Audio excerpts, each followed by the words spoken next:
Yeah, thank you for introducing me and also for inviting me. I must thank you and also the organizers and particularly Swamiji for remembering me. It's since long that we met each other, and many who are present here I know personally, but unfortunately we have not been able to meet very frequently as we used to earlier because of the pandemic and several other reasons. Hopefully, this is time for the pandemic to end so that we can meet again. Yeah. So I was asked to talk about Poonthanam's concept. I don't know. I'm sorry to use such academic words, concepts and all. It was never a concept for Poonthanam. We all know, but please allow me to use those words. This idea of Balakrishna. So what I'm trying to do here is that in my presentation, I'll just try to present Poonthanam as a bhakta par excellence, because as all of us know that, in all of his works, particularly the most famous one, the Gnanapana. Gnanapana is arguably one of his early works.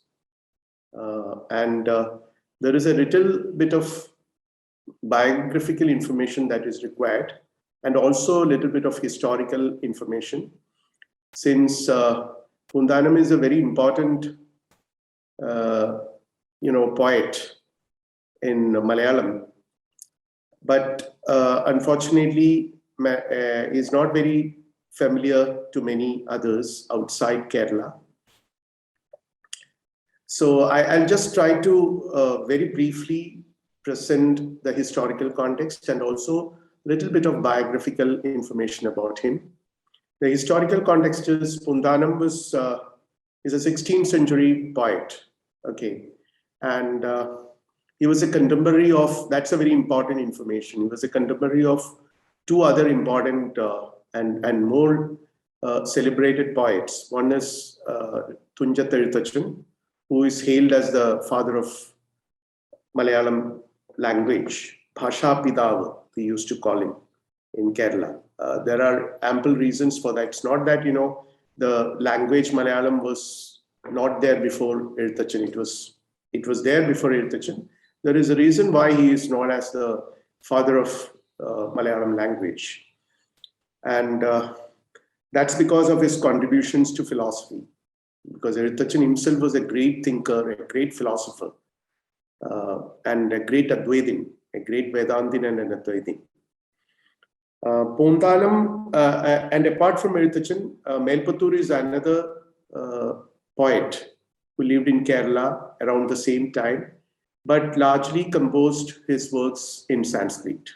A great scholar, as most of us know, the composer, the author of Narayaniyam. And what is common to all the three is that they have all composed important works on the Vaishnava tradition in Kerala, which is definitely different from the kind of Vaishnava tradition which we find in Tamil Nadu and other places of this country, because that Shaiva Vaishnava division was not very strong in Kerala.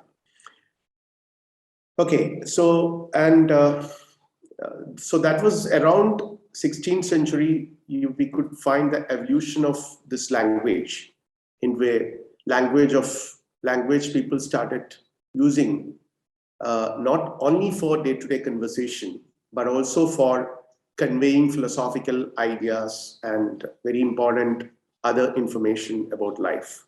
Prior to that, it was largely remained as a vernacular, a language which is used for day-to-day conversation.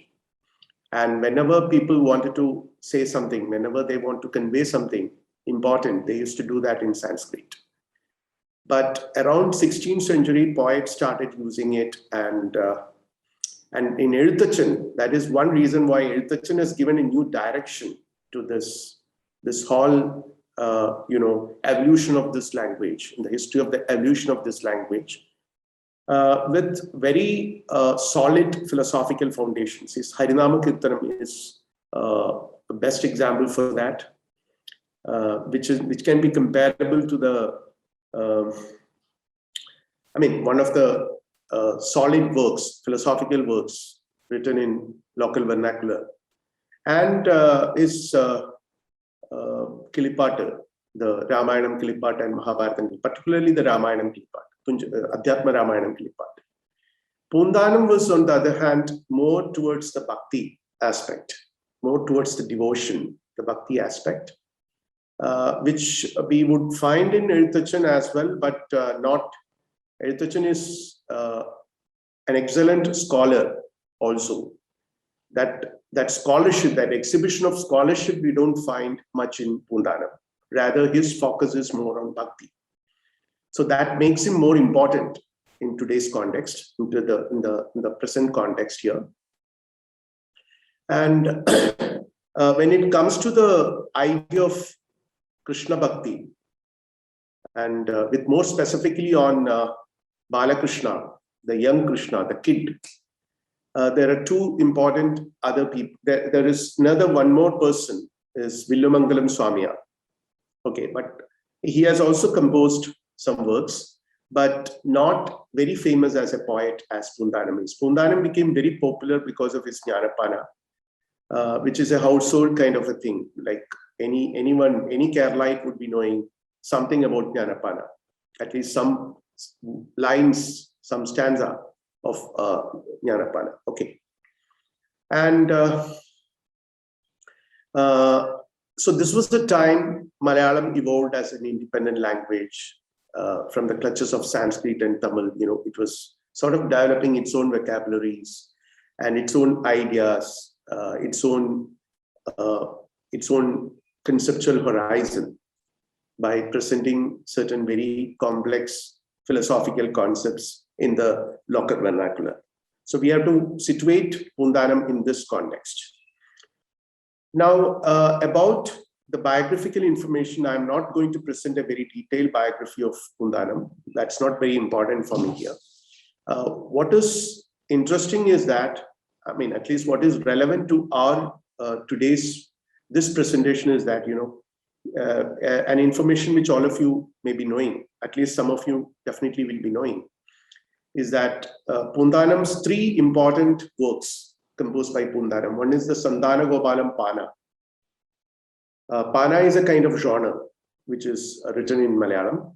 So Sandana Gopalam Pana was composed when after his marriage, and where he was longing for a child. And it is believed that after composing this Pana, he was blessed with a baby boy. And on the day of his, some choruna, which is called, the first day when the baby was given rice, the guests have come and put their clothes on the child, and the child died. So this was a shock, obviously, not to mention it separately, that it was a shock to Poonthanam. And he took some time to come out of this grief, and the Jnanapana was composed almost immediately after this tragic incident, in which you will find very famous, very particularly pinpointed lines like Unnikrishnan Manasil Kalikkumbol Unnigal Mattu Venumo Makkalai. When the Unnikrishnan, when the kid Krishna is playing in your mind, why do you need actual kids? So this was composed around that age. But there is another very important work when it comes to the idea of, or the experience of Balakrishna. Probably the most important work is the Bhasha Krishnamritam, which was composed at a very later age. Maybe he was around, there are indications that he has turned 90 years by the time he composed it. It was almost just before his death. Okay. And in which we could find, the poet, particularly the initial sections of the work, the poet is completely immersed in the world of Bhakti, Bhakti towards the Balakrishna, the young Unni Krishna. In Malayalam, we call it Unni Krishna. The term Unni is a very interesting term in Malayalam. You would find it's a common name given to many Keralites. Unni is small. Unni indicates some affection. Okay, the very term Unni arouses affection in the minds of people. That's the cultural significance of the term. So please allow me to use Unni Krishna instead of Balakrishna, because Balakrishna is also another proper name in Kerala.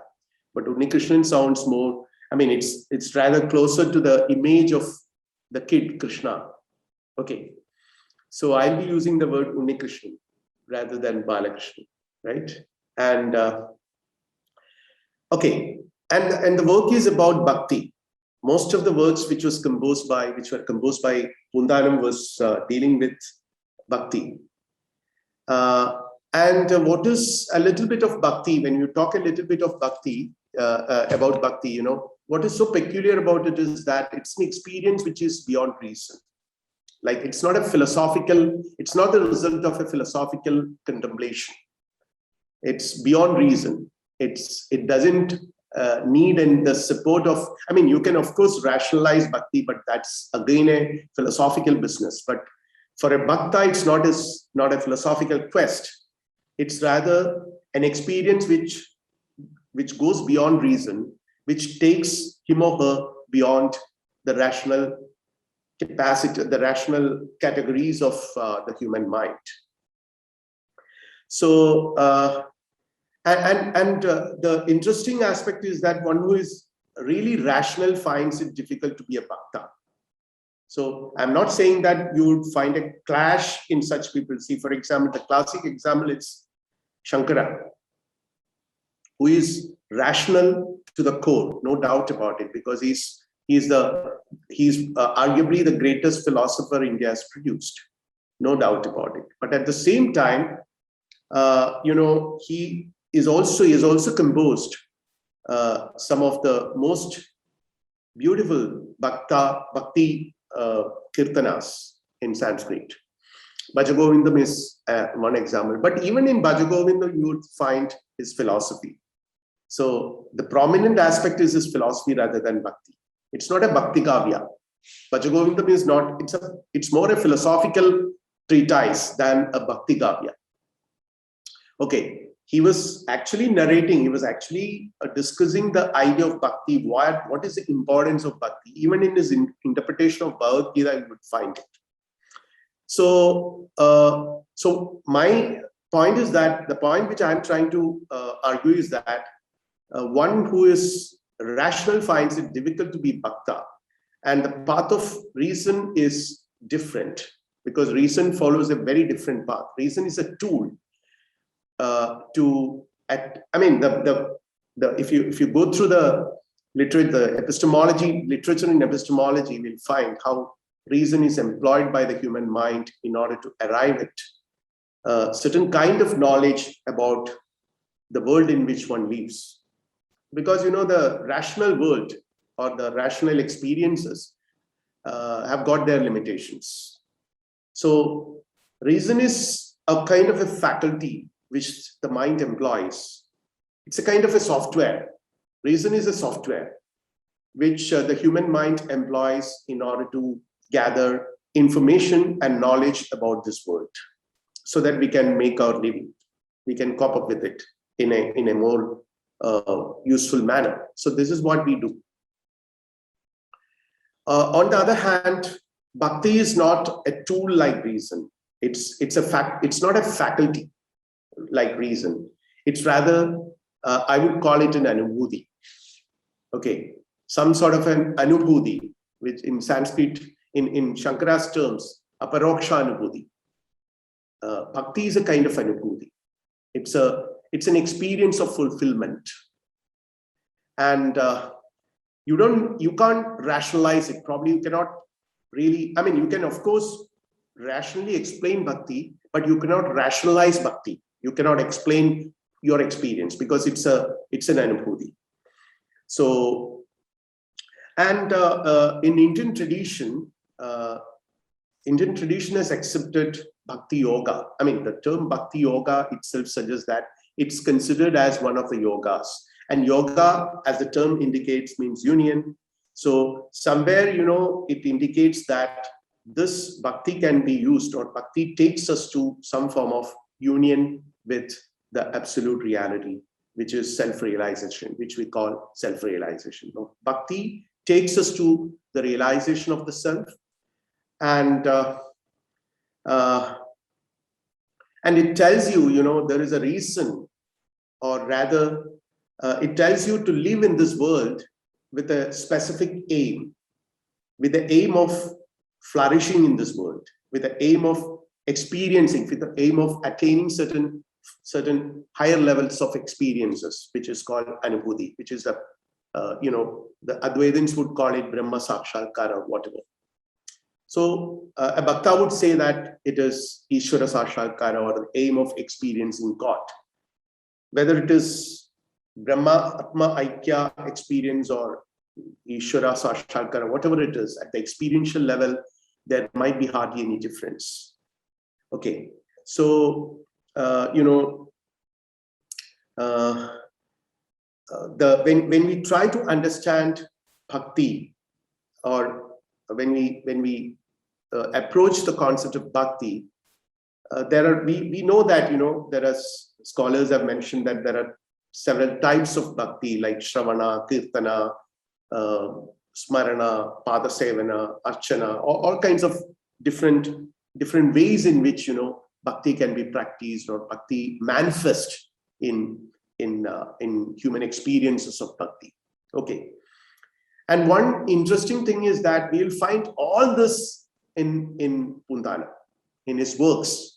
If you read closely his works, you will find all these different aspects, the Navada Bhakti, the 9 important forms of bhakti, the manifestations of bhakti could be found in his works.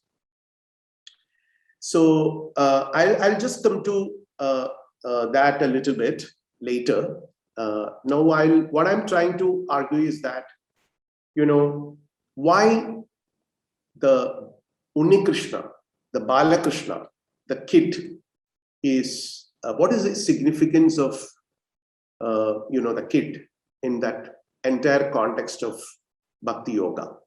Okay, with an analysis of Poonthanam's work, particularly his later work, the Karnamridam, and also a little bit of Jnanapana, right? So there is this whole idea of Brahmanupava, which is, as the Bhagavad Gita says in chapter 12, the Bhagavad Gita says that the Brahmanupava is the result of some sort of upasana. Okay, and for people who follow the path of Jnana Yoga, it demands some sort of avyaktobhasana. Avyakta means something doesn't have any particular form, something which is very abstract. I mean, I don't want to call it abstract, because abstract is it's a kind of experience which is outside. I mean, abstract is a kind of concept which lies outside experience.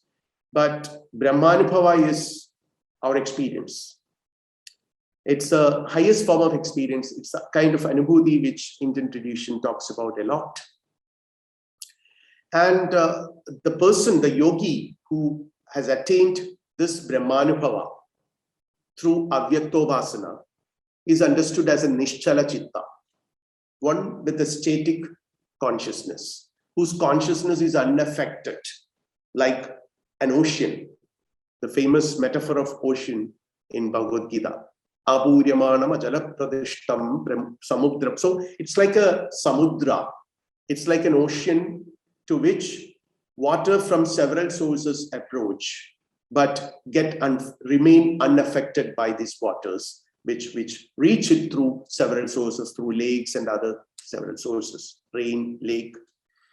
So the consciousness of a yogi, the consciousness of a person who has attained the Brahmanupava, the anubhuti of that absolute reality, is something like this.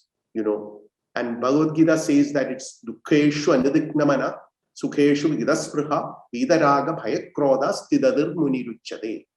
I'm sorry about my Malu accent of Sanskrit. Yeah, so because sukha and dukkha, this is a fundamental dichotomy that plays a key role in all human experiences.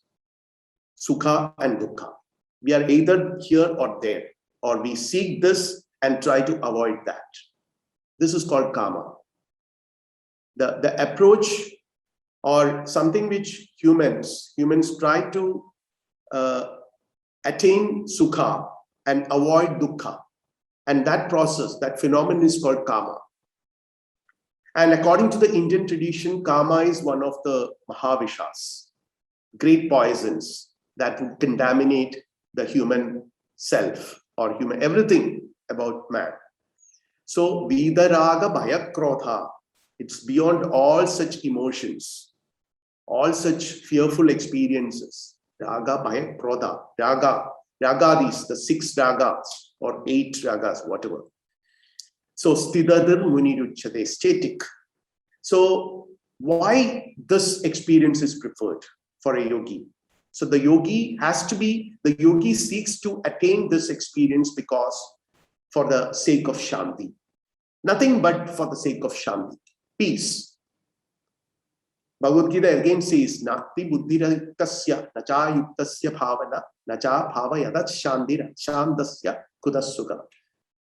One of the most often quoted, from the Bhagavad Gita, ashandasya kudasukam. There is no sukha for a person without shanti. And sukha is the aim of life. Sukha has definitely 2 aspects, 2 important aspects. One is the physical aspect. The other one is the Brahmanupava, the spiritual aspect. So if you consider this, the attainment of sukha as the objective of life, now the question is, how does a bhakta attain this? And why Balakrishna? Why Unni Krishna? Why the kid Krishna can effectively take this? Why did Poonthanam consider this? Particularly in his most matured work. The answer to this tells us who a bhakta is and what bhakti is. Because it's an anubhuti, or it's a process. I would now call it a process because anubhuti comes at a very later stage. Bhakti has several layers. So it starts with, in the beginning, it never goes to the highest level. So the aim of bhakti is to break the fetters of the self, the several layers that covers the self. As the Mandukya Upanishad says, the 7 karyobhadis, deha, indriya, manas, buddhi, ahankara, chitta, and prana. The 7 karyobhadis, the causal conditions, the 7 conditions that make the jiva part of this world. All the 7 conditions have to be transcended or overcome. Okay. So you have deha, the experiences of the body, and experiences of the body, indriya. Indriya is part of the body itself. Deha, indriya, manas, buddhi, ahankara, prana, chitta. So to withdraw, and this is where we have to identify, where we'll ultimately locate the seat of desire. To withdraw the desire for bodily embellishments is the aim of bhakti. And to focus on Atman. The famous Bhagavad Gita metaphor, like a tortoise which takes its legs inside its body. What is stated in the Yoga, Patanjali Yoga Sutra as one of the limbs of yoga, pratyahara, where you cultivate, you train your mind so that it would be able to withdraw the sense organs from the objects. Okay, so this is the path of Shanti, path to Shanti. And again, the Bhakti, in Bhagavad Gita chapter 12 says, Krishna says, Arjuna, do everything for me. Withdraw the mind from everything else. Always think of me and do upasana to me. Fix mind on me and make your intellect under me. Then you remain with me.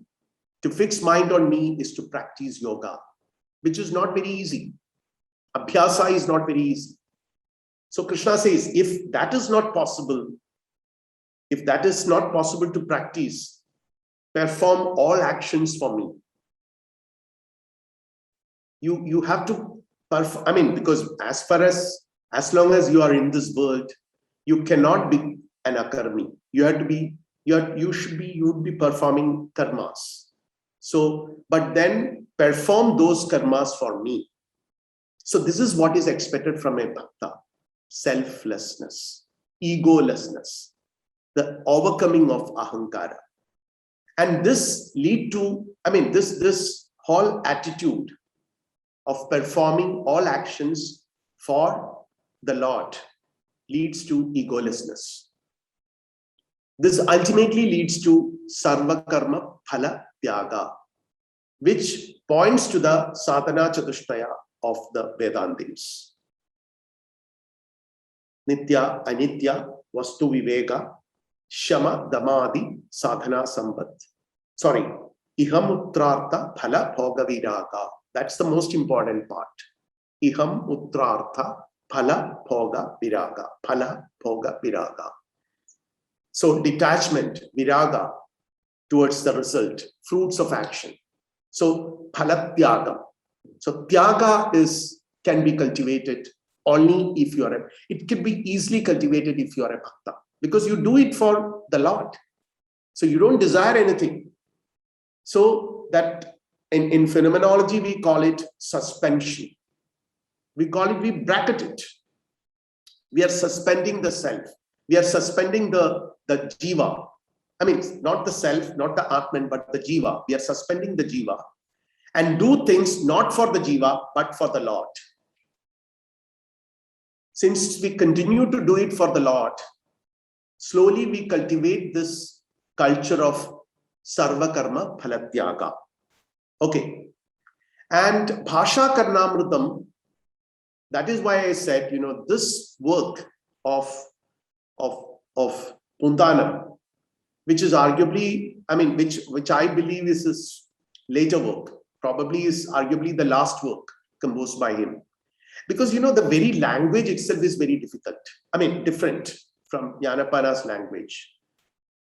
It's a bit complex than, this is my personal experience, a bit complex than the language of Jnanapana. And more poetic. Sometimes, it's more poetic. The emphasis is it's literally flowing from his mind. And there you would find a very dominant image of Krishna, Balakrishna. Okay. And probably, this is where you can identify the philosophy of Poonthanam. The stanza 8 of this work says, I'm using the translation of Ramachandra. I forgot his name. Believe it. I think I should mention that. I've done it later. Yeah. Like all babies playing and trying to get up, you lay down and lifted your very dear hands. And then when you spread all 5 fingers separately, you were not able to get the balance. And then your little flower-like body fell down. And even then you brought a little honey-eyed smile and showed both your baby hands, O Lord of earth, and I salute you. This is what he says. So this is, as I mentioned, composed at a very, it's a most matured work. And the image of the kid has emerged during the early age, but the Bhasha Karnamrutam, it is the dominant image. Krishna as a kid, the ultimate, because the kid is the ultimate image, the ultimate metaphor of egolessness. Kids have no egos. They don't keep any animosity in their mind because, nothing clings to their mind. And the image that arouses in us the experience of selfless love, that's another interesting aspect of the kid. Because the moment you see the kid, the parental instinct in you, as the psychologist would say that there are several instincts in man, the parental instinct is aroused. So the image that arouses the kid in us is the experience of selfless love. And the naughty kid Krishna, who needs no permission to enter your hearts. So Krishna is a naughty kid, not a silent one. You would find Krishna in Bhagavatam. In fact, there are interesting stories about Krishna in Kerala. Vilumangalam Swamiyar, for example, because the Swamiyar was preparing for a puja for Krishna. And Krishna was, the Balakrishna, the Unni Krishna was running around. Swamiyar was able to see Krishna with his eyes. And Krishna was running around and spoiling things. Whatever he prepares for the puja, he spoils it. And at one point of time, Swamiyar gets irritated and angry and says, Krishna. Suddenly, the boy stops and says, and he was asking, Arkvendi, for whom you are doing all this? So this is a meaninglessness. This is to convey an important lesson of ego. You are doing it for someone. You've forgotten to whom you're doing it. You're doing it for the Lord. But now the performance aspect dominates. You forget the Lord. The performance aspects dominate. And whenever the performance aspects dominates, what happens is your ego also creeps in. And the story says that, thereafter, the Balakrishna, Unni Krishna disappears. Vilumangalam was not able to see him. And this is where, this is the kind of image of Unni Krishna, which is there we have in Kerala. Okay. And Poonthanam was also negotiating with this idea. So the naughty kid, the heart is the seat of emotions, passions and desires. The naughty kid who steals of your heart. The kid Krishna who steals your heart and your mind. That is the kind of image you will find in this work particularly. Elasum mashim chilambutalayim kolahalatala. Sorry, I mean, if I quote from Malayalam, that may not be very appropriate. I will just give you the translation with pedant. No, please do, sir. Go okay. Ahead. Yeah. Elasum mashim chilambutalayim kolahalatodaya melatil kaliyum chirichamukhavum trikkaigalil talavum kalikal pudiyum kalil kalpudiyum or kalikal pudiyum. Kali means, the cows. So you could see it in any way. Kalayar niravum kalushya vaipum tatha Balakrishnan aduttu vannoru dinavum kandavu kangundu njan. So Poonthanam is literally narrating that he is seeing Krishna. So this experience, of seeing Krishna. Actually, this is something which I have witnessed from another very important Bhakta of Krishna, Nyaralathu Ramapuduwan, who was a Edaka expert, that Sobana Sangeeta. He explains, Krishna is playing over there. So this is the kind of experience which a Bhakta has. The whole reality disappears. The whole Vyavaharika Satta of Shankara disappears. And you start living in a different Satta. Because, Vyavaharika Satta, what characterizes the Vyavaharika Satta is your ego, Ahankara, your reason. Because reason can never function without Ahankara, without ego. It's an essential component of reason. So once you transcend the ego, the world of reason also disappears. Then it's a different world. Then you start seeing different world. So here, you could see how the egoless Poonthanam transcends the world of reason and starts seeing Krishna directly. So he wants to see this. He longs for that. When the child Krishna came here, would I see him daily by my eyes. So this is the only desire. Kanadagunna chara. See, again, what is this anubhuti? A little bit more philosophical explanation we'll find in Jnanapana.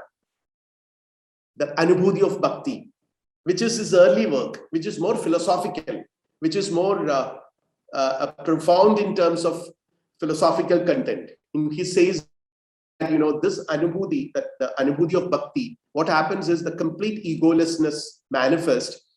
Kanagunna charajara jeeviye nanan kaivittu kupistudikyanam. Everything in Bhagavatam, it says, everyone, whether it is a donkey or a man or a human being or anyone it is, deserves danda namaskara. Because Bhagavan exists, Bhagavan subsists, Bhagavan is there as Jiva Kala. Jiva Kala, Kala means the cells, the very cells that compose life in this world is Bhagavan. Since Bhagavan is there everywhere, every entity in this world deserves Danda Namaskara. So that is what it says. It can happen only when you are completely egoless. Kanagunna charajara jeeviye nanangai vittu kupistudikyanam. Sajjanangale kanunna nerathe lajja koodade veenu namikyanam. Bhakti thannil മുഴുകിച്ചമഞ്ഞുടൻ മത്തനെ പോലെ നൃത്തം കുതിക്കണം. Ecstasy. When you transcend your ego, there is an experience of self-forgetfulness. Then there is no self. Then there is no jiva. There is no jiva left. There is no trace of karma left. Jiva is a constituent of karma. Your jiva is the totality of all your karmas and the prarabdha, whatever you bring to this world. So you transcend everything. So what is left? The pure ego, which is not confined to any space or time. So this brings in ecstasy. This is an experience of self-forgetfulness. So this is the experience which Poonthanam was trying to, Poonthanam was trying to share with us through his poems. And I would conclude here. So I would say that, the image of, particularly in his later work, the image, the metaphor of the kid was very deliberately adopted by him, because he could have done many other things. There are many other instances he could have picked up from the tradition, but he particularly takes up the kid. There are indications, there are reasons why he does it. Maybe his biographical, his life also, in whatever experiences he had in his life, ever since he lost his child, then he writes this, Unni Krishnan Manasil Kalikkimbol. So he started envisaging to imagine the kid as playing in his mind. So there is the image of a kid which was so dominant, and slowly that image he was able to sort of identify that image with the image of the Lord Krishna, the kid Krishna. Okay, so I think I'll wind up my talk here.